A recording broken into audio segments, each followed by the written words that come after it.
Good morning students. Complex compound की structure और उनकी बॉन्डिंग को समझने के लिए आज एक नई थ्योरी पढ़ेंगे जिसे हम नाम देते हैं क्रिस्टल फील्ड थ्योरी।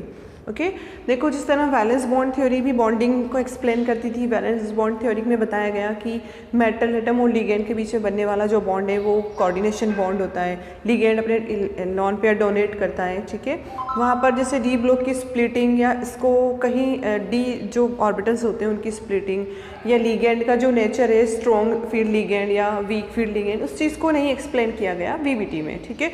तो वीबीटी की जो लिमिटेशंस थी वो भी हमने देखी। फिर आज हम बात करेंगे क्रिस्टल फील्ड थ्योरी की। तो देखो क्रिस्टल फील्ड थ्योरी जो है वो सबसे पहली चीज़ तो है कि वो लिगेंड और मेटल एटम के बीच में जो बॉन्ड है उसे प्योरली आयोनिक बॉन्ड कहता है, ठीक है। मेटल को लिगेंड को डाइपोल या पॉइंट चार्ज मान के चलती है, ठीक है, क्रिस्टल फील्ड थ्योरी। और उसके अलावा क्रिस्टल फील्ड थ्योरी बताती है कि जब भी लिगेंड अप्रोच करता है मेटल की तरफ फॉर बॉन्डिंग तो जो मेटल के जो डी ऑर्बिटल्स हैं उनमें स्प्लिटिंग हो जाती है, ठीक है। जैसे 11th में हम पढ़ते आते हैं कि जो डी ऑर्बिटल्स हैं, ठीक है, 5 डी ऑर्बिटल्स होते हैं, डी एक्स वाई डी, देख सकते हो आप, ठीक है, D X Y, D Y Z, X Z, D X square, Y square, D Z square, 5 D orbitals होते हैं, ठीक है। जब ये बॉन्डिंग नहीं कर रहे हैं, मेटल जब बॉन्डिंग नहीं कर रहा होता है तो 5 डी ऑर्बिटल्स की एनर्जी इक्वल होती है, ठीक है। तो इन्हें डीजनरेटेड ऑर्बिटल्स कहते हैं। बट जैसे ही लिगेंड अप्रोच करता है तो मेटल में इन डी ऑर्बिटल्स, मेटल का जो डी ऑर्बिटल्स है इनमें प्रेजेंट इलेक्ट्रॉन और लिगेंड के लोन पेयर्स के बीच में रिपल्शन होने लगता है, जिससे ये जो डी ऑर्बिटल्स हैं ये क्या करते हैं, स्प्लिटेड हो जाते हैं, ठीक है, 2 पार्ट में डिवाइडेड हो जाते हैं। एक की तो एनर्जी लोअर हो जाती है एवरेज से और कुछ पार्ट ऐसा होता है जिसकी एनर्जी हायर हो जाती है। तो इस तरह स्प्लिटिंग होती है डी ऑर्बिटल्स की जब लिगेंड अप्रोच करता है। ये चीज़ क्रिस्टल फील्ड थ्योरी ने हमें एक्सप्लेन की। उसने हमें स्ट्रॉन्ग और वीक फील्ड लिगेंड क्या होते हैं इनके बारे में एक्सप्लेनेशन दी। तो वही चीज़ आज हम पढ़ने वाले हैं। तो सबसे पहले हम अजम्पशंस देखेंगे, क्रिस्टल फील्ड थ्योरी क्या अज्यूम करके चलता है। तो सबसे पहले देखो क्रिस्टल फील्ड थ्योरी में assumptions of crystal field theory. सबसे पहले क्रिस्टल फील्ड थ्योरी कहती है कि CFT, इसको शॉर्ट में हम कहते हैं, CFT assumes ligand and central metal atom to be purely ionic, ठीक है। जिस तरह VBT में कोवेलेंट कोऑर्डिनेशन बॉन्ड की कंसेप्ट यहाँ राइज हुई थी, यहाँ पर CFT कहती है कि इनके बीच में जो बॉन्ड है वो प्योरली आयोनिक होता है। सेकेंड अज्यूम्शन है it assumes ligand and metal atom to be point charge, ligand को और मेटल एटम को पॉइंट चार्ज मान के चलता है, ठीक है। लिगेंड के पास लोन पेयर है तो नेगेटिवली पॉइंट चार्ज होगा, ठीक है। मेटल एटम अपनी ऑक्सीडेशन स्टेट के according positively charge point charge होगा। तो ये चीज़ CFT ने अज्यूम किया। उसके बाद CFT explain splitting of d orbital, D orbital की स्प्लिटिंग के बारे में बताया उसने और does not comment on S and P orbital, S और पी ऑर्बिटल पर कोई कमेंट नहीं किया CFT ने। उसके बाद फोर्थ हम अजम्पशन देखते हैं, CFT give exact value of magnetic moment, okay. जिस तरह आप देखते थे VBT में हमें मैग्नेटिक प्रॉपर्टीज पता चल रही थी, बट वहाँ क्या देखने को मिल रहा था, सिर्फ पैरामैग्नेटिक और डायमैग्नेटिक, जबकि यहाँ पर उनका एग्जैक्ट मैग्नेटिक मोमेंट जो हम निकाल सकते हैं, ठीक है, बोर मैग्नेटॉन में, वो चीज़ CFT ने एक्सप्लेन की। फिर उसके बाद CFT does not give information about hybridization, यहाँ हाइब्रिडाइजेशन की कंसेप्ट काम में नहीं आई, ठीक है। उसने सिर्फ ये बताया कि लिगेंड अप्रोच करता है और डी ऑर्बिटल की स्प्लिटिंग होती है, ठीक है, उसके अकॉर्डिंग हम स्ट्रक्चर को डिटरमाइन करते हैं, ठीक है। तो ये तो थे अज्यूम्शन CFT के। अब हम देख लेते हैं कि डी ऑर्बिटल में स्प्लिटिंग किस तरह से होती है, फिर ऑक्टाहेड्रल कॉम्प्लेक्स के लिए हम CFT को अप्लाई करेंगे, ठीक है। आप इसे नोट डाउन करो।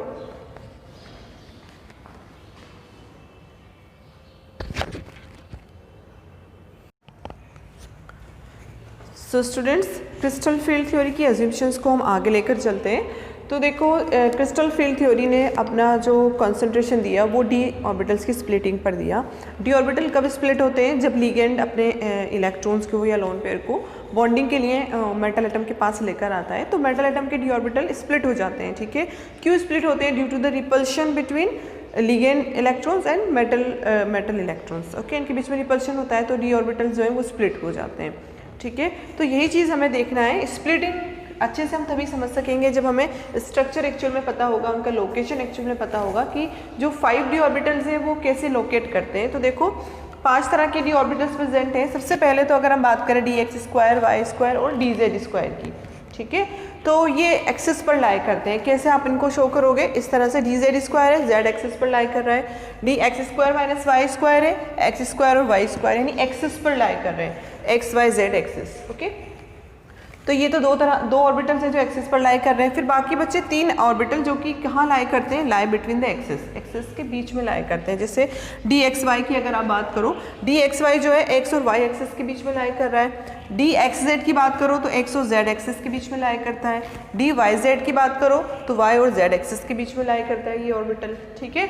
तो इस तरह से हम देखते हैं कि ये 2 डिफरेंट इनकी जो लोकेशन होती है 2 डिफरेंट टाइप के आप मान सकते हो। एक तो वो ऑर्बिटल जो कि लाई करते हैं ऑन द एक्सिस, उसमें ये 2 तरह के आते हैं, और एक ऑर्बिटल जो कि लाई करते हैं बिटवीन द एक्सिस, तो उसमें ये तीनों आते हैं, D X Y, D X Z और डी वाई जेड। ओके, अब हम देख लेते हैं स्प्लिटिंग कैसे होती है, ठीक है। ये इनकी नॉर्मल आपको लोकेशन पता है, डी ऑर्बिटल्स की स्प्लिटिंग होगी। देखो, when metal is not bonded with ligand then in D orbital have same energy. Obviously एक ही ऑर्बिटल्स में, एक ही शेल में तो सेम एनर्जी होगी, ठीक है। तो उनकी एनर्जी सेम होती है जब कोई लिगेंड उसके पास अप्रोच के लिए नहीं आ रहा है, बॉन्डिंग के लिए नहीं अप्रोच कर रहा, तो उसे हम डीजनरेटेड ऑर्बिटल कहेंगे। ये चीज़ हमने अपनी जूनियर क्लास में भी सीखी है। फिर उसके बाद हम देखते हैं when ligand approaches to the metal atom. अब लिगेंड आया मेटल एटम के पास बॉन्डिंग के लिए, okay, then due to the repulsion between the electrons of metal and ligand, okay, उनके बीच में रिपल्शन होगा। ऑब्वियसली इलेक्ट्रॉन के बीच में बॉन्डिंग तो होगी नहीं, रिपल्शन होगा। Then D orbital split and become non degenerated. तो डी ऑर्बिटल्स क्या करते हैं, स्प्लिट कर देते हैं, उनकी एनर्जी रिपल्शन की वजह से एनर्जी हायर हो जाती है, ठीक है। तो कुछ डी ऑर्बिटल्स तो जो ठीक है एवरेज एनर्जी से हायर में चले जाते हैं, कुछ डी ऑर्बिटल एवरेज एनर्जी से लोअर एनर्जी वाले हो जाते हैं, ठीक है। अब कौन से D orbital average energy level से इनके, ठीक है, जो इनकी नॉर्मल एनर्जी लेवल थी उससे हायर एनर्जी लेवल में चले जाएंगे, और कौन से लोअर एनर्जी लेवल में चले जाएंगे, इस बेसिस पर हम देखते हैं टेट्राहेड्रल और ऑक्टाहेड्रल टाइप के कॉम्प्लेक्स बनते हैं, ठीक है। तो ये तो थी डीजेनरेसी, ठीक है, और फिर डी ऑर्बिटल्स की स्प्लिटिंग होना इन प्रेजेंस ऑफ लिगेंड, ये चीज़ हमने देखी, ठीक है। हमें लोकेशन पता चलती है कि एक्चुअल में डी ऑर्बिटल्स के जो 5 डिफरेंट डी ऑर्बिटल है कहाँ कहाँ लाई करते हैं, ठीक है। अब जो डिफरेंस आएगा ना मेन वो चीज़ देखो, अगर आप ऑक्टाहेड्रल के लिए ऑक्टाहेड्रल कॉम्प्लेक्स आपको पता है बनता है, ठीक है, 6 लिगेंड की प्रेजेंस में, तो उसके लिए अगर आप स्प्लिटिंग देखो तो उससे हम अच्छे से समझेंगे कि कहाँ तो एक्सिस पर आ रहा है लिगेंड, कहाँ एक्सिस के बीच से अप्रोच कर रहा है, उसके अकॉर्डिंग इनकी स्प्लिटिंग होगी, और कौन से ऑर्बिटल हायर एनर्जी लेवल में जाएंगे और कौन से लोअर एनर्जी लेवल में जाएंगे, ठीक है। तो ये चीज़ समझ में आती है। डीजेनरेसी हमें समझ में आई। फिर नॉन डीजेनरेटेड यानी उनके एनर्जी लेवल डिफरेंट हो गए, स्प्लिट हो गए, टूट गए वो, ठीक है। अब इसी चीज़ को लेकर क्रिस्टल फील्ड थ्योरी आगे की तरफ बढ़ती है, आप इसे नोट डाउन करो, फिर हम ऑक्टाहेड्रल कॉम्प्लेक्स में मिलने वाली डीजेनरेसी को डिस्कस करेंगे।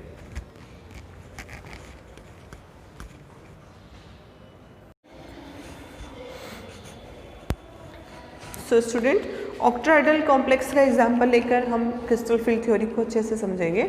देखो, क्रिस्टल फील्ड थ्योरी बेस है on the splitting of d orbitals. तो splitting of d orbital octahedral complex के केस में किस तरह से होती है, सबसे पहले तो आप ये समझो कि ऑक्टाहेड्रल कॉम्प्लेक्स बनता कब है, जब मेटल की तरफ अप्रोच करते हैं 6 लिगेंड, ओके। तो देखिए, octahedral complex is form when metal ion is surrounded by 6 ligands, okay, ये हमने वीबीटी से सीखा है। उसके बाद हम देखते हैं in octahedral complex metal ligand electron repulsion is experienced more in case of dx² - y² and dz² orbitals, because these are, क्योंकि ये जो ऑर्बिटल्स हैं दोनों ऑर्बिटल कहाँ पर डायरेक्टेड होते हैं, ऑन द एक्सिस, ओके, और along the direction of the ligand, और लिगेंड की डायरेक्शन भी ऑक्टाहेड्रल के केस में एक्सिस पर ही होती है, ठीक है। समझ में आ रही है ना ये चीज़, ठीक है। तो रिपल्शन कहाँ पर होगा, ऑब्वियसली रिपल्शन उन ऑर्बिटल्स में ज़्यादा फील होगा जब इलेक्ट्रॉन अप्रोच करेगा ऑक्टाहेड्रल के केस में, जब लिगेंड अप्रोच करेगा तो उन एक्सिस जो ऑर्बिटल एक्सिस पर प्रेजेंट है, ठीक है। एक्सिस पर कौन से ऑर्बिटल प्रेजेंट थे हमारे, x² y² एंड dz², जबकि dxy dxz yz तो कहाँ प्रेजेंट है, एक्सिस के बीच में है, ठीक है। तो लिगेंड की अप्रोच एक्सिस पर से हो रही है, कैसे हो रही है हम शेप देखकर समझेंगे, ये चीज़ हमें समझ में आती है। फिर उसके बाद हम देखते हैं कि हैज़ दीज 2 ऑर्बिटल, कौन से 2 ऑर्बिटल जो कि एक्सिस पर है, dx² y² and dz², have higher energy than average, ठीक है, रिपल्शन ज़्यादा होगा तो उनकी एनर्जी रिपल्शन होने की वजह से एनर्जी हायर हो जाएगी। On the other hand dxy dxz and dyz orbitals which lie between the axis, देखा आपने एक्सिस के बीच में लाई करते हैं, ओके, फील लेस रिपल्शन, तो उनको रिपल्शन भी कम फील होगा, ठीक है, क्योंकि लिगेंड कहाँ जा रहा है, एक्सिस पर जा रहा है, एक्सिस के अलोंग जा रहा है, जबकि एक्सिस के बीच में प्रेजेंट है तो ये कम रिपल्शन फील कर रहे हैं। Okay, and their energy will be lower than average, और उनकी एनर्जी क्या हो जाएगी, लोअर हो जाएगी। ठीक है, स्प्लिटिंग हो ही नहीं ना जब लिगेंड अप्रोच कर रहा है, तो हायर में वो चलेगा जो कि लिगेंड के रास्ते में आ रहा है। ठीक है, और लोअर एनर्जी लेवल पर वो चलेगा जो लिगेंड के रास्ते में नहीं है, एक्सिस के बीच में प्रेजेंट है। ओके, तो इस तरह स्प्लिटिंग हुई, दो तरह के हमें ऑर्बिटल्स मिलेंगे, हायर एनर्जी वाला dx2y² एंड dz², दो ऑर्बिटल। ठीक है, जिन्हें हम eg नाम देंगे, वो अभी हम देखेंगे। और फिर उसके बाद लोअर एनर्जी वाले जो कि एक्सिस के बीच में प्रेजेंट थे, dxy, dxz, dYz। ठीक है, ये तीनों लोअर एनर्जी वाले ऑर्बिटल्स हो जाएंगे। एक बार ऑक्टाहेड्रल कॉम्प्लेक्स की शेप कैसी होती है वो देख लेते हैं हम। ठीक है, इस तरह से होता है ऑक्टाहेड्रल कॉम्प्लेक्स, से मेटल 6 लिगेंड से सराउंडेड होता है। ठीक है, और अगर आप एक्सिस वाली अपनी देखना चाहते हो कि ठीक है एक्सिस किस तरह से फॉर्म होता है, तो देखो आपने जब एक्सिस देखा है एक्स वाई जेड एक्सिस भी आप इसी तरह से डिनोट करते हो। ठीक है, एक्स एक्सिस है, वाई एक्सिस और जेड एक्सिस, तीनों एक दूसरे से 90 डिग्री का एंगल बनाते हुए, ठीक है, बनाते हैं। तो इस तरह से अगर आप देखो तो आप ये चीज़ भी समझ सकते हो, अगर इसे आप थोड़ा आगे बढ़ाओ तो ये एक्स एक्सिस हो जाएगा। ठीक है, ये जेड एक्सिस हो गया और ये हमारा वाई एक्सिस हो गया। तो इन्हीं एक्सिस पर तो लिगेंड प्रेजेंट है ना, शेप के अकॉर्डिंग ऑक्टाहेड्रल शेप ऐसे ही बनता है। तो लिगेंड एक्सिस से ही अप्रोच कर रहे हैं। ठीक है, मेटल की तरफ आ रहे हैं, एक्सिस से ही आ रहे हैं, तो एक्सिस पर इनको जो भी डी ऑर्बिटल मिलेगा उसे रिपेल, ज़्यादा रिपल्शन देंगे। ये समझ में आ रही है चीज़। और एक्सिस पर हमारे जब हमने स्ट्रक्चर देखी थी तो एक्सिस पर dx² - y² dz² प्रेजेंट थे। ये चीज़ हमें समझ में आई। ठीक है, तो ऑक्टाहेड्रल के केस में दो तरह के ऑर्बिटल्स हमें मिले। ठीक है, हायर एनर्जी वाले और लोअर एनर्जी वाले। हायर एनर्जी वाले कौन से हो गए, जो कि एक्सिस पर थे, बीच में प्रेजेंट थे। ठीक है, और जो दो ऑर्बिटल हैं वो, और लोअर एनर्जी वाले 3 ऑर्बिटल जो कि एक्सिस के बीच में प्रेजेंट थे, उन्हें कम रिपल्शन देखने को मिला। तो ये तो हम समझे ऑक्टाहेड्रल में CFT किस तरह से हमने स्टार्ट करनी है कि कहाँ दो तरह के ऑर्बिटल्स बनेंगे स्प्लिटिंग होकर, तो किस तरह से हम उन्हें डिनोट करेंगे वो चीज़ हम देखते हैं। अब आगे बढ़ेंगे, कुछ एग्जाम्पल लेंगे। ठीक है, आप एक बार इसे नोट डाउन कर लो।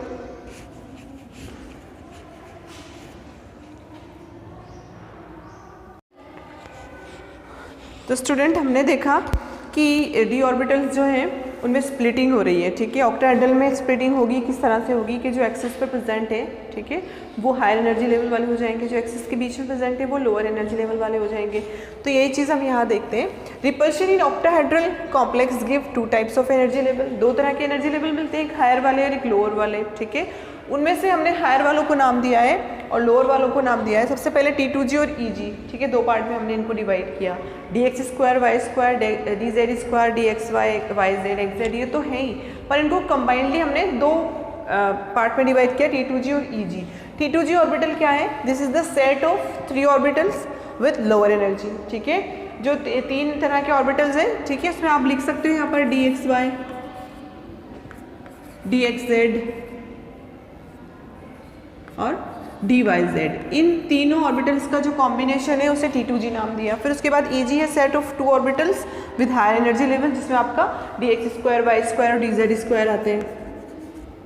ठीक है, ये चीज़ तो हमें याद ही रखना है, तो इनको कंबाइंडली हमने EG नाम दिया है। ठीक है, अब एक चीज़ ध्यान में रखना, यहाँ हम नोट लिखेंगे कि energy of EG orbitals is higher with plus 0.6 del nought. ठीक है, हायर हो जाती है, कितनी हायर हो जाती है, प्लस 0.6 डेल नॉट, जो उनका एवरेज एनर्जी लेवल है उससे इतनी हायर चली जाती है। और NCERT में इसको 3/5 डेल नॉट भी कहा गया है। ठीक है, डेल नॉट यानी ऑक्टाहेड्रल स्प्लिटिंग एनर्जी यहाँ पर शो कर रहे हैं।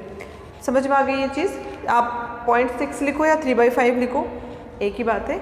उसके बाद energy of T2G orbital is lower with -0.4, जो एवरेज एनर्जी लेवल है उससे -0.4 डेल नॉट नीचे आ जाती है T2G की एनर्जी, जिसे हम 2/5 भी लिख सकते हैं। NCERT में 2/5 डेल नॉट ही दिया हुआ है, 2/5 लिखो या -0.4 लिखो, एक ही बात है। समझ में आ गई ये चीज़। फिर उसके बाद स्प्लिटिंग देख लेते हैं कि डी ऑर्बिटल में स्प्लिटिंग कैसी होती है। ये आपको पता है डीजनरेटेड डी ऑर्बिटल है, यानी 5 ऑर्बिटल्स की एनर्जी सेम है, बट जब लिगेंड ने अप्रोच किया तो स्प्लिटिंग हो गई। ठीक है, स्प्लिटिंग हुई तो ये जो एवरेज एनर्जी लेवल है उससे कुछ तो हायर चले गए, जिन्हें हमने EG नाम दिया, जिसमें 2 ऑर्बिटल्स हैं। कुछ एनर्जी लेवल से नीचे आ गए, जिन्हें T2G नाम दिया, 3 ऑर्बिटल्स हैं उसमें। ये चीज़ समझ में आई। अब बात आती है इनके बीच के एनर्जी गैप की। ठीक है, जो एनर्जी गैप है उसे डेल नोट से रिप्रेजेंट किया। यहाँ पर नोट या O जो है आप ऑक्टाहेड्रल के लिए लिख रहे हो, ठीक है, डेल O भी कह सकते हो। इस एनर्जी गैप को हम नाम देते हैं, ठीक है, energy separation between T2G and EG। इसे हम क्या नाम देते हैं, CFSE यानी क्रिस्टल फील्ड स्प्लिटिंग एनर्जी। और इम्पोर्टेंट यहाँ पर यही चीज़ है कि ये CFSE इन दोनों के बीच का एनर्जी गैप है, ठीक है, T2G और EG के बीच का। अब आपसे जो एग्जाम में जो क्वेश्चन पूछते हैं वो CFSE ही पूछते हैं। आपको कोई भी एक कॉम्प्लेक्स दे दिया जाता है, मेटल एटम की ऑक्सीडेशन स्टेट के अकॉर्डिंग आपको CFSE आइडेंटिफाई करनी होती है। कैसे करते हैं वो भी हम ये चीज़ देखेंगे, ठीक है। इतना समझ में आता है। ये बेरी सेंटर है, एवरेज एनर्जी लेवल को शो कर रहा है, ओके। और इनके जो EG ऑर्बिटल्स हैं इनकी एनर्जी +0.6 से हायर हो गई है और इनकी एनर्जी लेवल T2G का जो एवरेज एनर्जी लेवल से -0.4 डेल नॉट कम हो गया। ये चीज़ समझ में आती है, ठीक है। डेल नॉट हमें पता चल गया एनर्जी गैप है, या फिर जिसे हम CFSE crystal field splitting energy कहते हैं। अब CFSE कैलकुलेट करने के लिए जो फॉर्मूला है हमारे पास, वो फॉर्मूला आप देख लो। सबसे पहले करना क्या होता है आपको, 0.6, ठीक है। 0.6 कौन सा, ये जो हायर एनर्जी लेवल वाला है, ठीक है, इंटू A, ठीक है। A क्या है यहाँ पर, A is the number of electron in EG, okay. EG का जो आपने एनर्जी गैप, जितनी एनर्जी EG की हायर है, 0.6 हायर है EG की एनर्जी, वो लिखी। और EG ऑर्बिटल में प्रेजेंट इलेक्ट्रॉन्स कितने हैं उनसे मल्टीप्लाई कर दो, फिर उसमें प्लस करोगे B इंटू -0.4। B क्या है, -0.4 यानी T2G की एनर्जी है, ठीक है, जो लोअर एनर्जी लेवल है। तो B क्या होंगे, number of electron in T2G, T2G में जो इलेक्ट्रॉन प्रेजेंट होंगे उनका नंबर होगा। ये चीज़ समझ में आई, और दोनों का एडिशन कर देंगे तो ये हमें CFSE पता चलती है। क्लियर हो गई ये चीज़। आपने क्या किया, 0.6 यानी हायर एनर्जी लेवल में प्रेजेंट इलेक्ट्रॉन देख लेना, ठीक है। कैसे देखते हैं वो हम देखेंगे। उससे आपने इसको मल्टीप्लाई कर दिया, फिर उसमें प्लस करोगे आप क्या, ये जो 0.4 है लोअर एनर्जी लेवल वाले ऑर्बिटल्स की एनर्जी और उस ऑर्बिटल में प्रेजेंट इलेक्ट्रॉन का नंबर जितने भी होंगे से मल्टीप्लाई कर दो, दोनों का एडिशन कर दो, आपके पास क्रिस्टल फील्ड स्प्लिटिंग एनर्जी आ जाती है, ठीक है। तो ये सारा जो हमारा कंसेप्ट है स्प्लिटिंग का, ठीक है। CFSE जो हमारी क्रिस्टल फील्ड थ्योरी है, CFT जो है वो एक्चुअल में डिपेंड ही किस पर है, d ऑर्बिटल्स की स्प्लिटिंग पर, ठीक है। हमने काफ़ी कुछ सीखा कि कैसे d ऑर्बिटल स्प्लिट होते हैं, उसके लिए हमने ऑक्टाहेड्रल का एग्जांपल लिया, ऑक्टाहेड्रल में किस तरह से स्प्लिटिंग होगी, वो सब करते हुए हम यहाँ तक पहुँचे हैं, ठीक है। T2G और EG की कंसेप्ट हमारी क्लियर हुई, उससे फिर हम CFSE तक पहुँचे, ठीक है। अब देखो ये सारा कंसेप्ट तो d ऑर्बिटल्स का हमें समझ में आता है कि स्प्लिटिंग होती है, ठीक है। फिर उसके बाद ये जो एनर्जी गैप है ये डिपेंड करता है लीगेंड पर भी डिपेंड करता है। लीगेंड स्ट्रॉन्ग है या लीगेंड वीक है तो उसके अकॉर्डिंग एनर्जी गैप कम या ज़्यादा होगा, ठीक है। तो अब यहाँ पर जो VBT एक्सप्लेन नहीं कर सक रही थी कि कौन से लीगेंड स्ट्रॉन्ग होंगे जो पेयरिंग करवाएंगे, कौन से वीक होंगे जो पेयरिंग नहीं करवाएंगे, वो चीज़ यहाँ पर एक्सप्लेन करेगी CFT, ठीक है। ये तो ऑर्बिटल्स की रीजनरेशन हो गया आपका, कि ऑर्बिटल डीजनरेटेड हो गए, ऑर्बिटल स्प्लिट हो गए। अब आप बात करोगे लीगेंड्स की वीकनेस और उनकी स्ट्रॉन्गनेस की, ठीक है। इसको नोट डाउन कर लो, फिर आगे चलते हैं।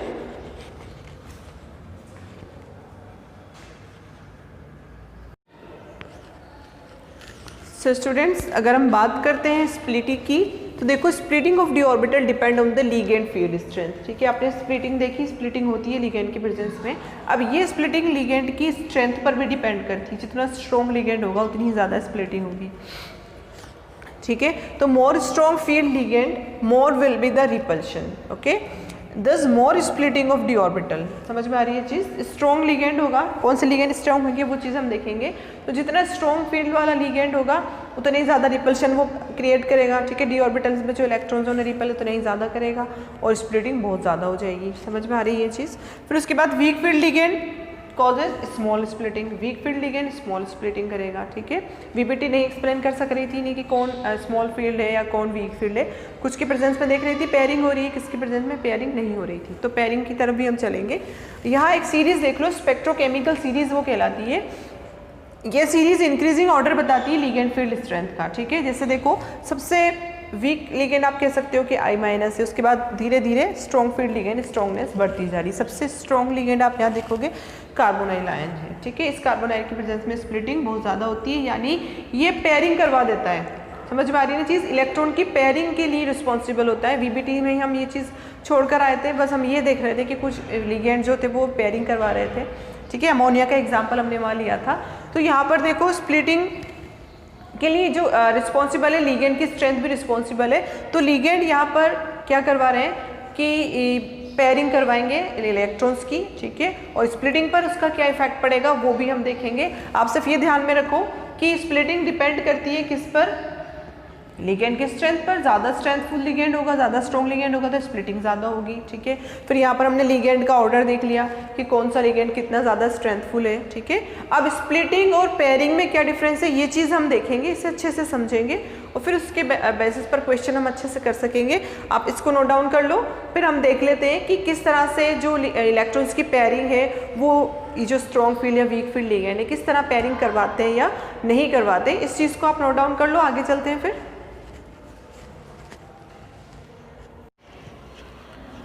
सो स्टूडेंट्स, हमने देखा था कि स्ट्रॉन्ग फील्ड लिगेंड वीबीटी में क्या कर रहे थे, पेयरिंग करवा देते थे, ठीक है, डी ऑर्बिटल्स की।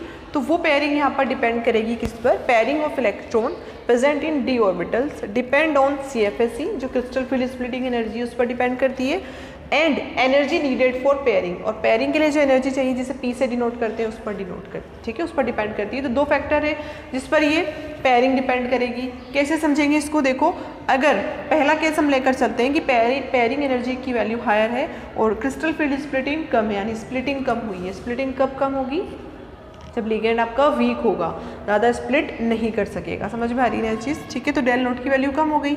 Ligand is unable to pair the electron, pairing energy higher है, इलेक्ट्रॉन को पेयर कराने के लिए जो एनर्जी चाहिए उसका वैल्यू हायर दे रहा है, तो इसका मतलब लिगेंड अनेबल है, पेयरिंग नहीं करवा पा रहा है, ठीक है।